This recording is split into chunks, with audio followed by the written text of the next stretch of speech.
Before we begin our listening log, there's somebody I want to introduce you to.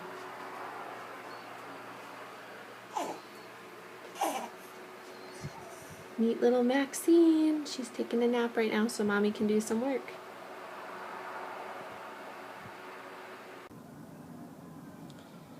Hi everyone, I miss you. We're going to get started on marking period 4. We're going to skip the first section, exterminators. You can read that on your own, and we're going to get started with the wet season. When you're all done watching the video and following along with the story, then there's a response that you need to answer on the English 9 website. Hope you guys are doing well. All right, let's get started. The wet season. Spring is on the way. The winter rats, rusty brown $700 cars that everyone with the sense drives from November until April, are rolling back into storage. The snow is melting for good, and the pretty baby shiny cars glitter in the senior parking lot. There are other signs of spring. Front lawns cough up the shovels and mittens that were gobbled by snowdrifts in January. My mother moved the winter coats up to the attic. Dad's been mumbling about the storm windows, but hasn't taken them down. From the bus, I saw a farmer walking his field, waiting for the mud to tell him when to plant. April Fool's Day is when most seniors get their acceptance or rejection letters from college. Thumbs up or thumbs down. It's a sick piece of timing. Tensions are running high. Kids drink pink stomach medicine from the bottle. David Petrakis, my lab partner, is writing a database program to track who got in where. He wants to analyze which advanced placement classes the seniors took, their standardized test scores, extracurricular, and GPAs to figure out what he needs to do to get into Harvard. I've been going to most of my classes. Good girl, Melly. Roll over, Melly. Sit, Melly. No one has patted me on the head, though. I passed an algebra test. I passed an English test. I passed a biology test. Well, hallelujah. It is all so profoundly stupid. Maybe this is why kids join clubs, to give them something to think about during class. Andy Beast joined the International Club. I hadn't figured him for a deep interest in Greek cooking or French museums. He has abandoned the Martha table and hangs around and on to Rachel/Rochelle and Greta Ingrid and all the other resident aliens. Rachel/Rochelle flutters her purple eyelashes at him like he's some kind of uber dude. You'd think she'd have more sense. Easter came and went without much notice. I think it caught my mother by surprise. She doesn't like Easter because the date keeps shifting and it's not a big shopping holiday. When I was a kid, Mom used to hide colored eggs for me all over the house. The last egg was inside a big basket of chocolate rabbits and yellow marshmallow chicks. Before my grandparents died, they would take me to church and I would wear stiff dresses with itchy lace. This year we celebrated by eating lamb chops. I made hard-boiled eggs for lunch and drew little faces on them with a black pen. Dad complained about how much yard work has to be done. Mom didn't say much. I said less. In heaven, my grandparents frowned. I sort of wished we had gone to church. Some of the Easter songs are pretty. Next section, spring break. It is the last day of spring break. My house is shrinking and I feel like Alice in Wonderland. Afraid that my head might burst through the roof, I head for the mall. I have $10 in my pocket. What to spend it on? French fries? $10 worth of French fries? Ultimate fantasy?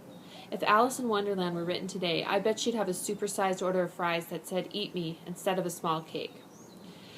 On the other hand, we're rushing toward summer, which means shorts and t-shirts and maybe even a bathing suit now and then. I walk past the deep fryers. Now that spring has passed, the fall fashions are in store windows. I keep waiting for a year when the fashions catch up to the seasons. A couple of stores have performance artists hanging at the front door.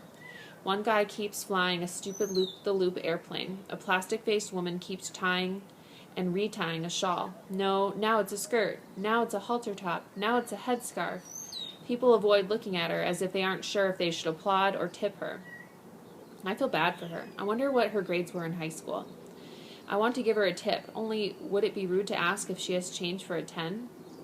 I ride the escalator down to the central fountain, where today's entertainment is face painting. The line is long and loud, 6-year-olds and their mothers. A little girl walks past me. She's a tiger. She's crying about ice cream and she wipes her tears. Her tiger paint smears and her mom yells at her. What a zoo! I turn. Ivy is sitting on the edge of the fountain, a giant sketchbook balanced on her knees. She nods toward the line of whiners and the face painters furiously coloring stripes, spots, and whiskers. I feel bad for them, I say. What are you drawing? Ivy moves so I can sit next to her, and she hands me the sketchbook. She's drawing kids' faces. Half of each face is plain and sad, and the other half is plastered with thick clown makeup that is fake happy. She hasn't painted any tigers or leopards. The last I was here, they were doing clown faces. No such luck today, Ivy explains. Looks good, though, I say. It's kind of spooky. Not creepy, but unexpected. I hand back the sketchbook. Ivy pokes her pencil into her bun. Good. That's what I'm trying for. That turkey bone thing you did was creepy, too. Creepy in a good way. Good creepy. It's been months, and I'm still thinking about it. What am I supposed to say? I bite my lip, then release it. I pull a roll of lifesavers from my pocket. Want a piece? She takes one. I take 3, and we suck in silence for a moment. How's the tree coming? She asks. I groan. Stinks. It was a mistake to sign up for art. I just couldn't see myself taking woodshop. You're better than you think you are, Ivy says. She opens to an empty page in the sketchbook. I don't know why you keep using a linoleum block. If I were you, I'd just let it out. Draw. Here, try. Try a tree. We sit there trading pencils. I draw a trunk. Ivy adds a branch. I extend the branch, but it is too long and spindly. I start to erase it, but Ivy stops me. It's fine the way it is. It just needs some leaves. Layer the leaves and make them look slightly different sizes, and it'll look great. You have a great start there. She's right. It's kind of nice to see Melinda actually having a good experience with Ivy. Next section, genetics. The last unit of the year in biology is genetics. It's impossible to listen to Miss Keene. Her voice sounds like a cold engine that won't turn over. The lecture starts with some priest named Greg who studied vegetables and ends up with an argument about blue eyes. I think I missed something. How did we leap from veggies to eye color? I'll copy David's notes. I flip ahead in the textbook. There's an interesting chapter about acid rain. Nothing about sex. We aren't scheduled to learn about that until 11th grade. David draws a chart in his notebook. I snap my pencil point and walk to the front of the room to sharpen it. I figure the walk will do me good. Miss Keene sputters on. We get half our genes from our mother and half from our father. I thought my genes came from efforts. Ha ha, biology joke. Mom says I take after Dad's side of the family. They're mostly cops and insurance salesmen who bet on football games and smoke disgusting cigars. Dad says I take after Mom's side of the family. They're farmers who grow rocks and poison ivy. They don't say much, visit dentists, or read. When I was a little kid, I used to pretend I was a princess who had been adopted when my kingdom was overrun by bad guys. Any day, my real parents, Mr. King and Mrs. Queen, would send the royal limo to pick me up. I just about had a 7-year-old heart attack when my dad took a limo to the airport the first time. I thought they had really come to take me away and I didn't want to go. Dad took taxis after that. I look out the window. No limos, no chariots or carriages. Now, when I really want to leave, no one will give me a ride. I sketch a willow tree drooping into the water. I won't show it to Mr. Freeman. This one is for my closet. I've been taping up some of my drawings on the walls. Any more classes as boring as this one and I'll be ready to move back in there full time. My leaves are good, natural. The trick is to make them different sizes and then crowd them one on top of another. Ivy was right. Miss Keene writes dominant/recessive on the board. I look at David's notes. He's drawing a family tree. David got his hair gene from his dad and his eye gene from his mom. I draw a family tree, a family stump. There aren't that many of us. I can barely remember their names. Uncle Jim, Uncle Thomas, Aunt Mary, Aunt Kathy. There's another aunt. She is very recessive. She recessed herself all the way to Peru. I think I have her eyes. I got my I don't want to know about it gene from my dad, and my I'll think about it tomorrow gene from my mom.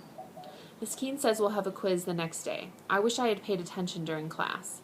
I wish I were adopted. I wish David would quit sighing when I asked to copy his notes. 10 more lies they tell you in high school. Number 1, you will use algebra in your adult lives. Number 2, driving to school is a privilege that can be taken away. Number 3, students must stay on campus for lunch. Number 4, the new textbooks will arrive any day now. Number 5, colleges care about more than your SAT scores. Number 6, we are enforcing the dress code. Number 7, we will figure out how to turn off the heat soon. Number 8, our bus drivers are highly trained professionals. Number 9, there is nothing wrong with summer school. Number 10, we want to hear what you have to say. Of course, that is not true about ASU Prep. Next section, my life as a spy. Rachel/Rochelle has lost her mind. She has flipped. She went to the movies with Andy Beast and her exchange friends, and now she follows after him, panting like a Bichon Frise. She wears her buddy, Greta Ingrid, draped around his neck like a white scarf. Sorry, that should say he wears her buddy, Greta Ingrid, draped around his neck like a white scarf. When he spits, I bet Rachel/Rochelle catches it in a cup and saves it. Rachel/Rochelle and some other twit natter about the movie date before Mr. Stepman starts class. I want to puke. Rachel/Rochelle is just Andy this and Andy that. Could she be more obvious? I close my ears to her stupid asthmatic laugh and work on the homework that was due yesterday. It is usually easy to do homework in class because Mr. Stepman's voice creates a gentle white noise sound barrier. I can't do it today. I can't escape the arguments circling my head. Why worry about Rachel/Rochelle? He'll hurt her. Had she done a single decent thing for me the whole year? She was my best friend through middle school. That counts for something. No, she's a witch and a traitor. She didn't see what happened. Let her lust after the beast. I hope he breaks her heart. What if he breaks something else? When class is over, I slide into the middle of the pack, pushing out the door before Mr. Stepman can bust me for the homework. Rachel/Rochelle shoves me past where Greta Ingrid and a short kid from Belgium are waiting. I tail them, always keeping two bodies between us like the detectives on television. They're on their way to the foreign language wing. That's no surprise. The foreign kids are always there, like they need to breathe air scented with their native language a couple times a day or they'll choke to death on too much American. Andy Beast swoops over their heads, folds his wings, and sets himself between the girls as they start up the stairs. He tries to kiss Greta Ingrid's cheek, but she turns away. He kisses Rachel/Rochelle's cheek, and she giggles. He does not kiss the cheek of the short Belgian. The Belgian and the Swede wave ciao at the office of the foreign language department. Rumor has it that there is an espresso marker in there. The friendly momentum keeps Rachel/Rochelle and Andy walking all the way to the end of the hall. I face a corner and pretend to study algebra. I figure that's enough to make me unrecognizable. They sit on the floor, Rachel/Rochelle in full lotus. Andy steals Rachel/Rochelle's notebook. She whines like a baby and throws herself across his lap to get it back.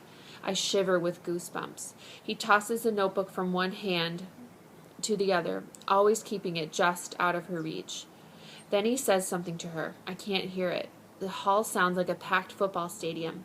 His lips move poison, and she smiles, and then she kisses him wet. Not a Girl Scout kiss. He gives her the notebook. His lips move. Lava spills out of my ears. She is not any part of a pretend Rochelle chick. I can only see third-grade Rachel, who liked barbecue potato chips and who braided pink embroidery thread into my hair that I wore for months until my mom made me cut it out. I rest my forehead against the prickly stucco. Our last section of the day will be thin atmosphere. The best place to figure this out is my closet, my throne room, my foster home. I want a shower. Maybe I should tell Greta Ingrid. My Swedish isn't good enough. I could talk to Rachel. Yeah, right. I could say I'd heard bad things about Andy. It would only make him more attractive. I could maybe tell her about what happened, as if she'd listen. What if she told Andy? What would he do? There isn't much room for pacing. I take 2 steps, turn, 2 steps back. I bang my shin against the chair. Stupid room. What a dumb idea, sitting in a closet like this. I flop in the chair. It whooshes out an old janitor smells. Feet, beef jerky, shirts left in the washer too long. The turkey bone sculpture gives off a faint, rotting odor. 3 baby food jars of potpourri don't make a dent in the stink. Maybe there's a dead rat decomposing in the wall, right near the hot air vent. Maya Angelou watches me, 2 fingers on the side of her face. It is an intelligent pose. Maya wants me to tell Rachel. If you remember, Maya Angelou is a writer, and her poster's hanging on the wall in the closet. I take off my sweatshirt. My t-shirt sticks to me. They still have the heat running full blast, even though it's warm enough to crack open the windows. That's what I need, a window. As much as I complain about winter, cold air is easier to breathe, slipping like silver mercury down my lungs and out again. April is humid, with slush evaporating or rain drizzling, a warm, moldy washcloth of a month. The edges of my pictures curl in the damp. There has been some progress in this whole tree project, I guess. Like Picasso, I've gone through different phases. Then there's the confused period when I wasn't sure what the assignment really was, the spaz period when I couldn't draw a tree to save my life, the dead period when all my trees looked like they had been through a forest fire or blight. I'm getting better. Don't know what to call this phase yet. All these drawings make the closet seem smaller. Maybe I should bribe a janitor to haul all this stuff to my house, make my bedroom more like this, more like home. Maya taps me on the shoulder. I'm not listening. I know, I don't want to hear it. I need to do something about Rachel, something for her.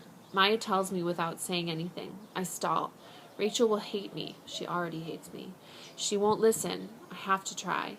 I groan and rip out a piece of notebook paper. I write her a note, a left-handed note, so she won't know it's from me. Andy Evans will use you. He is not what he pretends to be. I heard he attacked 9th grader. Be very, very careful. A friend. P.S. Tell Greta Ingrid too. I didn't want the Swedish supermodel on my conscience either. Now you need to answer the response that's posted on the website.